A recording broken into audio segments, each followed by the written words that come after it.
मी police स्टेशनला निघाले. Police complaint करेल आणि माझ्या शुभ्राला आपल्या घरी परत घेऊन येईल.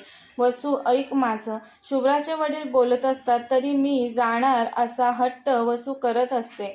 ते बोलतात, अशी काय करतेस? पोलीस कंप्लेंट केली तर? इतक्या वर्षापासून शुभ्राचं रहस्य जे तिच्या चुलत्यापासून आणि तिच्या आजीपासून लपवून ठेवलंय ते त्यांना कळलं तर?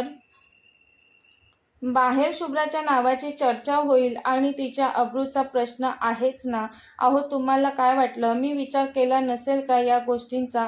मला माहिती आहे मुलीची अब्रू जपणे हा विषय किती नाजूक आहे, पण तो कुठला कोण माणूस आपल्याला धमकावून आपल्या नजरेसमोरून आपल्या मुलीला घेऊन जातो? आपण काहीच त्याचं बिघडवू नाही शकत. ही सल मनाला बोचते नुसती, मनाला शांत बसू देत नाही. विचारांनी मन अस्वस्थ झालंय माझं. आपण काही न करता असेच शांत राहिलो तर आपली मुलगी आपल्याकडे परत कशी येईल? त्यात लग्न ठरलंय तिचं धीरज अग्रवाल सोबत. तो येईलच लग्नाची बोलणी करायला, तेव्हा त्याला काय सांगायचं? मी पेपर्सवर साईन करून हे पेपर्स त्या प्रताप मुजुमदारच्या तोंडावर आत्ताच्या आता जाऊन फेकतो आणि शुभ्राला परत घेऊन येतो. हो, जावा तुम्ही. आपण आपली शाळा दुसऱ्या ठिकाणी स्थलांतरित करूयात. आपल्या आश्रमशाळेतील मुलींना शिक्षण मिळणं आणि त्यांच्या डोक्यावर छत्र कायम असणं हे खूप महत्त्वाचं आहे. मग ते ठिकाण कोणतंही असो. वसू म्हणते.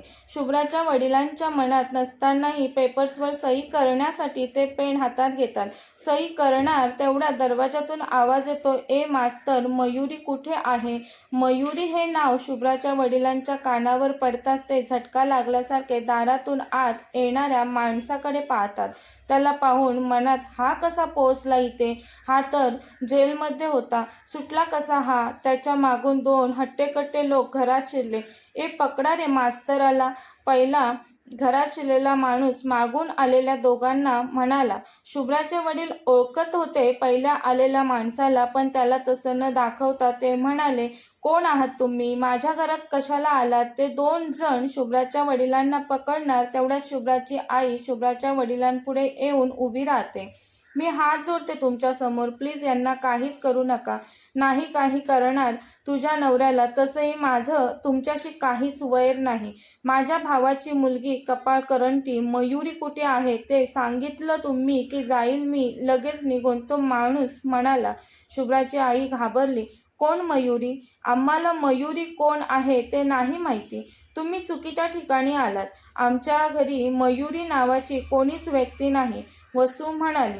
तो माणूस म्हणाला, ए, पकडा या दोघांना आणि गाडीत टाकून आपल्या अड्ड्यावर घेऊन चला. त्याशिवाय हे दोघे काहीच बोलणार नाहीत. सोडा आम्हाला. कुठे घेऊन चाललात तुम्ही? शुभ्राचे आई वडील जाण्यासाठी नकार देत होते. तो माणूस आता रूमभर नजर फिरवून पाहतो. मास्तरांच्या घरात एकही फोटो नव्हता मयुरीचा. निदान फोटोत तरी पाहायला मिळाली असती मयुरी. मयुरी, खूप मोठी झाली असशील तू. 21 वर्षांची होशील आता तू. पण त्याआधीच तुझा गेम करायचा आहे मला. जसं या हाताने तुझ्या आईबापाचा खून केला मी, अगदी तसंच तुलाही संपवेन मी. घरात मुलीचा जन्म म्हणजे घराण्यावर आपत्ती आल्यासारखं असतं. दादा वहिनीला खूप समजावलं मी आणि तुझ्या आजीने. तुझा जन्म झालेला तेव्हाच तुला जिवंत मारून टाकायचं असं सांगितलं होतं दादा वहिनीला. घराचं, खानदानाचं, कुळाचं नाव रोशन करण्यासाठी मुलगा हवा होता आम्हाला, पण मयुरी, तुझ्या आईने तुला जन्म दिला. घर, खानदान, कुळ बुडवणारी अवदसा पोर तू आम्हाला कधीच नको होतीस. पण दादा वहिनीने नाही ऐकलं आमचं. मला माहिती मिळाली आहे त्यानुसार तू इथेच याच मास्तरच्या घरी सापडायला हवी होतीस. आता माझ्यासमोर नसलीस तरी मी तुझ्याजवळ आलोय. दादा वहिनीने तुला आमच्यापासून लपवण्याचा खूप प्रयत्न केला. त्या दोघांना शोधून मारलं मी, पण वहिनीने तुला लगेच तेव्हा चलाकी करून लपवलंच. मला कळलंय आता तू इथेच या मास्तराच्या घरी आहेस ते. वसू माधव पाटील यांची मुलगी बनून. सर्व इन्फॉर्मेशन काढून इथपर्यंत पोचलोय मी. तुझ्याजवळ पोचायला असा कितीसा वेळ लागणार आहे मला? आता समोर टेबलवर ठेवलेला शुभ्राच्या वडिलांचा फोन हातात घेऊन तो माणूस क्रूर हसला. मोबाईल लॉक होता. मोबाईल घेऊन तो तिथून निघतो. येऊन कारमध्ये बस शुभ्राची आई म्हणते, तुम्ही कोण आहात? आम्हाला कुठे घेऊन चाललात?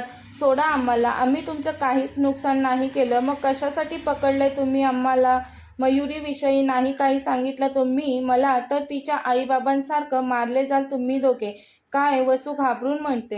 हो, स्वतःच्या सख्या भावाला वहिनीला मारताना माझे हात थरथरले नाहीत, तिथे तुम्ही दोघे कोण आहात? शुभ्राचे आई वडील घाबरतात आता. त्यात तो चेहऱ्यावरून अतिशय क्रूर, सांड आणि भयानक दिसत होता. शुभ्राच्या वडिलांना माहिती होतं हा क्रूर माणूस आपलं नाही काहीच ऐकणार, त्यामुळे तोंड बंद ठेवून शांत बसल्याशिवाय पर्याय नाही असा विचार करतात ते. वसू, शांत हो, नजरेनेच खुणावतात ते. वसू म्हणते त्या माणसाला, अहो खरंच सांगते तुम्हाला, कोण मयुरी नाही माहिती आम्हाला. आठवेल तुम्हाला मयुरी कोण ते लवकरच आठवेल, तो माणूस खुनशिकपणे म्हणाला. बाजी मास्तरांना धमकावून तिथून निघून गेलेला. बाजीने विचार केलेला, मास्तरांना घाबरण्यासाठी धमकी पुरेशी आहे.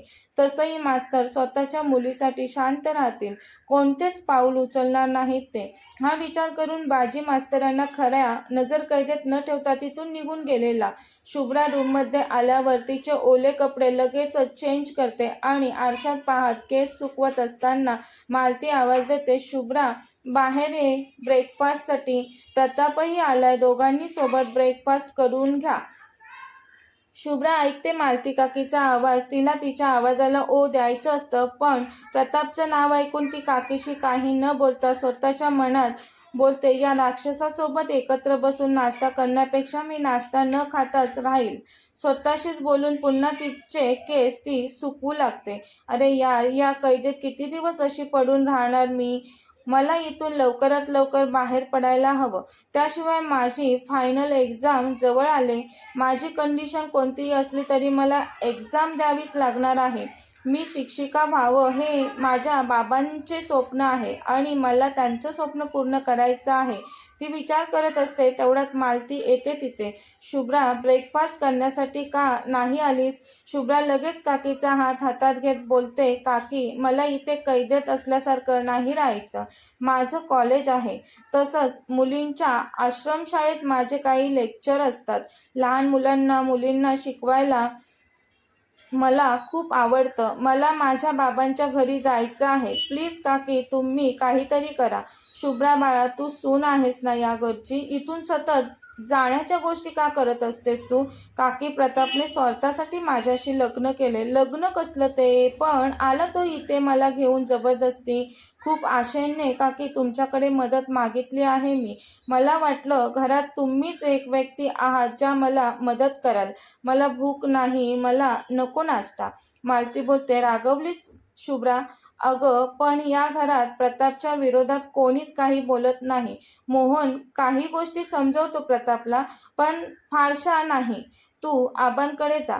मी तुझी मदत नाही करू शकले तरी आबा नक्कीच तुला मदत करतील.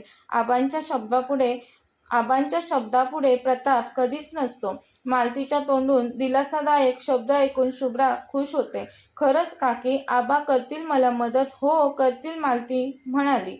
चल आता तरी नाश्ता करशील ना? काकी हसत म्हणाली. शुभ्रा म्हणाली, काकी नाश्ता करेल मी, पण पहिलं आबांना भेटून येते. अगं, आबा बाहेरच आहे, चल तू. आबाच तुला केव्हापासून विचारतायत तू का नाही आली ब्रेकफास्ट करण्यासाठी म्हणून. चल आत्ताच बोलून घे आबांशी. डायनिंग टेबलवर नाश्ता करणारा प्रताप उठून बोलतो, आबा येतो मी. प्रताप आबांना वाकून नमस्कार करतो. तुझ्यासारखाच रुबाबदार पुत्र होऊ देत तुला. आबा त्याच्या डोक्यावर हात ठेवून आशीर्वाद देतात. आबा, आज काय हे नवीन? बोलून प्रताप जाण्यासाठी वळला. तेव्हाच त्याच्यासमोर शुभ्रा सिंपल येलो कलरच्या साडीत उभी होती. प्रताप पुन्हा वेड्यासारखं तिच्या सौंदर्यात हरवतो आणि एकटक तिच्याकडे पाहत राहतो. आबा पाठीमागून प्रतापच्या खांद्यावर हात ठेवून म्हणतात, सुंदर आहे ना? खूपच. प्रतापच्या तोंडून त्याच्या नकळत निघून जातं. शुभ्रा डोळे मोठे करून प्रतापकडे पाहत पटकन विचारते, काय म्हणालास? खूपच काय? प्रताप भानावर येत, आबा ते ऑफिसमध्ये खूप काम आहे, येतो मी बोलत शुभ्राशी काही न बोलता तिथून पटकन निघून जातो. आबा प्रतापवर हसत असतात आता. मनात बोलतात, वेड्या, तुला लवकरच कळेल ही मुलगी तुझ्यासाठी किती महत्त्वाची आहे ते. कारमध्ये बसून केसातून हात फिरवत प्रताप अस्वस्थ झालेला असतो. किती सुंदर नाजूक आहे ती. ती समोर आली की तिच्याकडे पाहतच राहावं असं वाटतं. तिच्यावरची नजर हटवावी असं अजिबात वाटत नाही मला. स्वतःच्याच विचारांवर रागून तो रागाने स्टेअरिंगवर हात आपटतो. का का ओढला जातो तिच्याजवळ यार मी? भलतंच काही होण्या अगोदर तिला पाठवून द्यायला हवी माझ्या घरातून. तो मास्तर पेपर्सवर सही करायला मागत नाही आणि त्याची लेक इथे माझा जीव जाळते. शिवाय इन्व्हेस्टर लोकांचं टेन्शन आहेच. त्यांना पण सतत उत्तर द्यावीच लागतात मला. तो कॉल करतो बाजीला. बोलतो, चल आताच्या आता माझ्यासोबत त्या मास्तराकडे. पुन्हा एकदा त्याला धमकवायला हवं. तो सहजासहजी पेपर्सवर सही नाही करणार. यावेळेस काहीतरी मोठी धमकी द्यायला हवी बोलून तो कार स्टार्ट करतो. प्रतापच्या घरी आबा बोलतात शुभ्राला, ये बाळा ये, नाश्ता कर, मी तुझ्यासाठी थांबलोय. थँक्स आबा, तुम्ही माझ्यासाठी थांबलात. असू दे ग, थँक्स कशाला. तू आता आमच्या घरी आहेस आणि मी घरातील मोठा सदस्य आहे. माझी काळजी कोणाला इथे असो नसो पण मला सर्वांची काळजी घ्यावी लागते. आबा असे बोलतात म्हणून शुभ्रा मनात बोलते, हे असे का बोलतात? जाऊ दे, मला काय करायचं आहे? मी कुठे इथे कायमची राहणार आहे? तिला थोडं वाईट वाटतं पण मनातील विचारांना आळा घालत ती बोलते, आबा माझ्यासाठी एक गोष्ट करा ना प्लीज. कोणती गोष्ट करू मी तुझ्यासाठी? आबा विचारतात तिला. मला इथून कायमचं निघून माझ्या घरी जाऊ द्या. त्यासाठी काहीतरी मदत करा प्लीज. मी समजू शकतो प्रताप तुला जबरदस्ती लग्न करून घेऊन आलाय, पण कसंही केलं असलं तरी लग्न केलंय ना त्याने तुझ्याशी. आबा मी नाही मानत हे लग्न. मी तुमच्या प्रतापला माझा नवराही नाही मानत. प्लीज आबा जाऊ द्या ना मला. बरं ठीक आहे पोरी, तसंही तुझ्या मनाविरुद्ध तुला घरात ठेवणं चुकीचंच आहे. मी बोलतो, समजवतो प्रतापला. आज तो घरी आल्यावर. तोपर्यंत शांत राहून धीर धरशील ना? शुभ्रा खुश होत, हो आबा, 3 दिवस काढलेत, आणखी 1 दिवस काढेन मी इथे. काही तासांच्या प्रवासानंतर प्रतापबाजी पोहोचतात शुभ्राच्या बाबांच्या घरी. घराचा दरवाजा उघडाच असतो. दोघेही घरात शिरतात. कोणी आहे का घरात? बाजी आवाज देतो. कोणीच परत आवाज देत नाही म्हणून बाजी किचन बेडरूम सर्वत्र पाहतो. सर नाहीयेत मास्तर कुठेच आणि त्यांची बायको सुद्धा दिसत नाहीये घरात. घरातील अवस्था पाहून प्रतापला कळलं इथे काहीतरी वेगळाच प्रकार घडलाय ते. जमिनीवर पडलेले पेपर्स उचलत प्रताप म्हणतो, बाजी हे आपण बनवलेले पेपर्स आहेत. बघ कसे इथे खाली पडलेत.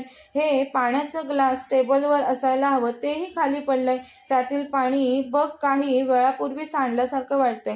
बाकीच्या काही वस्तू सुद्धा अस्ताव्यस्त पडलेत. नक्कीच इथे झटापट झाल्यासारखं वाटतंय. मास्तरांना आणि त्यांच्या पत्नीला कोणीतरी किडनॅप केलं असावं असा डाऊट येतोय मला.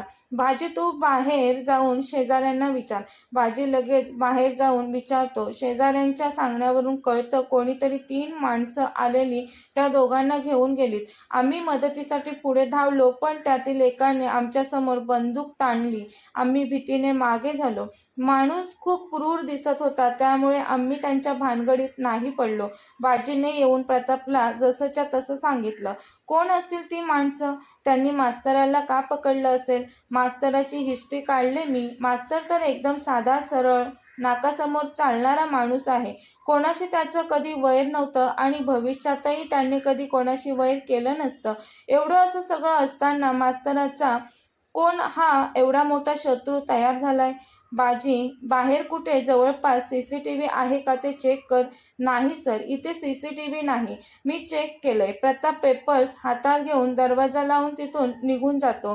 प्रतापच्या मनात चालू होतं, ही गोष्ट बायकोला कळली तर ती कसं रिॲक्ट करेल. तिचं खूप प्रेम आहे तिच्या आईबाबांवर. आईबाबाच जे असे असतात ते मुलांवर निस्वार्थ प्रेम करतात आणि कायम करत राहतात. बाजी मास्तरांच्या लेकीला कळलं मास्तरांना किडनॅप केलंय तर ती तांडव करील. का नाही करणार सर? ते तिचे आईबाबा आहेत सर. ती आता तुमच्यावरही रागवेल. बाजी नुसतीच रागवणार नाही तर कालीमाता बनून माझ्या मागे लागेल. ज्यांनी कुणी मास्तरांना किडनॅप केलं असेल त्यांना मी शोधून काढेल, पण तोपर्यंत ही गोष्ट त्या मुलीपासून लपवून ठेवावी लागेल. हो बॉस, असंच करावं लागेल आपल्याला. प्रताप मालती काकीला फोन करून सांगतो, काकी माझ्या बायकोकडे फोन आहे, तो तिच्या नकळत काढून घे. तिला कळू देऊ नकोस. अरे पण प्रताप, तू खूप चुकीचं वागतोस हे. असं का करतोस तिच्यासोबत? काकी, तिच्या आईबाबांना कोणीतरी किडनॅप केलंय. तिने फोन केला तिच्या बाबांना तर तिला कळेल त्यांना किडनॅप केलंय ते, आणि तिलाही किडनॅपर त्रास देऊ शकतो. त्यासाठी लवकर कर काकी, प्रताप म्हणाला. खूपच भयानक आहे हे सगळं, मालती स्वतःशीच म्हणाली. मालती शुभ्राच्या रूमचा दरवाजा वाजवत असते, पण शुभ्रा दरवाजा उघडत नाही. थोड्या वेळांनी पुन्हा येते. बोलून मालती तिथून जाते. त्याच वेळी शुभ्रा मोबाईलवरून तिच्या बाबांनाच फोन लावत असते. फोन उचलला जात नाही. फोनवर शुभ्रा ब्लिंक होणारं नाव पाहून तो माणूस मेसेज करतो, मी कामात आहे शुभ्रा, तू कुठे आहेस? आता मी त्याच्याच घरी आहे. दुसऱ्या कुठे असणार बाबा मी? तुझ्या आईला भेटायचं आहे तुला. तू घरी ये तुझ्या आईला भेटायला. तिची तब्येत बिघडले बाबा, मी पटकन निघते इथून. निघ लगेच, मी वाट पाहतोय तुझी. मेसेज पूर्ण होतो. ती मागच्या दरवाजातून बाहेर पडते. कानातले विकून पैसे घेते आणि टॅक्सीत बसून तिच्या घरी जाऊ लागते. काही वेळाने मालती पुन्हा शुभ्राच्या रूमचं दार वाजवते. शुभ्राला आवाज देत असते, शुभ्रा दार उघड, माझं काम आहे तुझ्याकडे. पण शुभ्रा दारच उघडत नाही. मालती पुन्हा प्रतापला कॉल करते. प्रताप, शुभ्रा दार उघडत नाही आणि आतून आवाजही देत नाही. मला वाटतंय प्रताप ती रूममध्येच नसावी. काकी, मागच्या दाराने तर पळून गेली नसेल ना ती? तिला कोणी दाखवलं मागचं दार? काकी विचारते. ते मीच दाखवलेलं काकी, आज सकाळी. पण मला नव्हतं माहिती ती पळून जाईल ते. ती तिच्या घरीच जाईल प्रताप. ती सकाळी मला म्हणत होती मला माझ्या घरी जायचं आहे. ठीक आहे काकी. बोलून प्रताप फोन ठेवतो आणि बाजी कार मास्तरांच्या घराकडे घे बोलतो. काय झालं सर? अरे ती मुलगी घरात नाहीये. मला वाटतंय ती घरी गेली असेल तिच्या. काय? बाजी आश्चर्याने म्हणाला. बाजी, आपल्याला लवकरात लवकर गाठायचं आहे तिला. ती तिच्या घरी पोचली ना तर जास्त प्रॉब्लेम क्रिएट करेल ती माझ्यासाठी. तो माणूस मास्तरासमोर फोन धरत म्हणाला, मास्तर, हा मेसेज वाच. बाबा, मी येते लगेच तुम्हाला भेटायला. मास्तर बोलतात, माझा फोन तुझ्याकडे? माझा फोन तू कशाला घेतलास? हा माझ्या मुलीचा नंबर आहे. तिला कशाला बोलावलंय तू? मी असंच तर्क लावून मेसेज केला आणि माझा तर्क बरोबर निघाला. तुझ्या मुलीला समोर पाहिल्यावर कळेल मला मास्तर ती नक्की तुझी मुलगी आहे की माझ्या दादा वहिनीची मयुरी. ती जर मयुरी असेल तर डिचक्या बंदुकीतून गोळी उडवण्याची ॲक्शन करत क्रूर हसत म्हणाला तो. मास्तर आणि वसू रडत म्हणाली, अहो ती आमची मुलगी आहे. शुभदा नाव आहे तिचं. प्लीज तुम्ही आमच्या शुभ्राला काहीच करू नका. माझी शुभ्रा, अहो शुभ्राला काही झालं तर मीही जीवन संपवेन. तिच्याशिवाय जगणं असह्य होईल मला. माझ्या काळजाचा तुकडा आहे ती. अहो प्लीज काहीतरी करा. बोलतच वसू चक्कर येऊन जमिनीवर कोसळणार असते तसे मास्तर तिला आधार देत पकडतात. मास्तरांना वसूला होणारा त्रास, तिचं रडणं सहन होत नसतं. मास्तर बोलतात, तुम्ही मयुरीला शोधताय, पण खरंच सांगतो मयुरी कोण आहे ते आम्हाला नाही माहिती. मास्तर त्या क्रूर माणसाच्या पाया पडत म्हणतात, प्लीज तुम्ही आमच्या शुभ्राला काहीच करू नका. शुभदा, शुभ्रा, किती नाव आहे तुझ्या मुलीचे? मास्तर तो माणूस म्हणतो. तिचं नाव शुभदा आहे, पण आम्ही तिला लाडाने शुभ्रा म्हणतो. तो माणूस क्रूरतेने म्हणतो, दामोदर नाव आहे माझं. सत्य शोधूनच राहील मी. शुभदा, शुभ्रा का मयुरी? आता तर मला फुल डाऊट येतोय मास्तर तुझ्यावर. तू जिला तुझी मुलगी सांगतोस तीच मयुरी असेल म्हणून. तिला बघितल्यावर कळेलच मला. दादा वहिनी दोघांपैकी कोणासारखी तरी थोडी तरी दिसत असेल ती. तिचा चेहरा असेल दोघांपैकी कोणासारखा तरी. नाही तिचा गेम केला तर बघच तू मास्तर. त्यानंतर लगेच मास्तर तुझाही गेम करेल. तू खोटं बोललास माझ्याशी म्हणून, आणि तुझ्या या बायकोला जिवंत ठेवेल. तिचा जीव लईच गुंतलाय पिल्लात. तिचं पिल्लू मेल्यावरती जिवंत असून नसल्यासारखीच असेल. बोलून हसत निघून जातो तो तिथून. मास्तर मागून ओरडतात, मयुरी नाही ती आमची शुभदा आहे. लाडाने शुभ्रा बोलतो, आम्ही तिला. प्लीज तिला काही नका करू. मला मारा, माझा जीव घ्या, पण माझ्या मुलीला सोडा. मास्तर रडत, सोडा माझ्या मुलीला, सोडा तिला. आमची एकुलती एक मुलगी आहे ती. खूप लाडात वाढवली आहे तिला आम्ही. तिच्यासोबत आम्हाला आणखीन जगायचं आहे. सुखाचे क्षण एकत्र घालवायचे आहे. तू असा माझ्या शुभ्राचा जीव नाही घेऊ शकत. काही नको करू तिला. प्लीज काही नको करू. शुभ्रा आमची मुलगी आहे. आमच्या दोघांची आहे ती. कथेचा पुढील भाग पाहण्यासाठी चॅनलला सबस्क्राईब करा.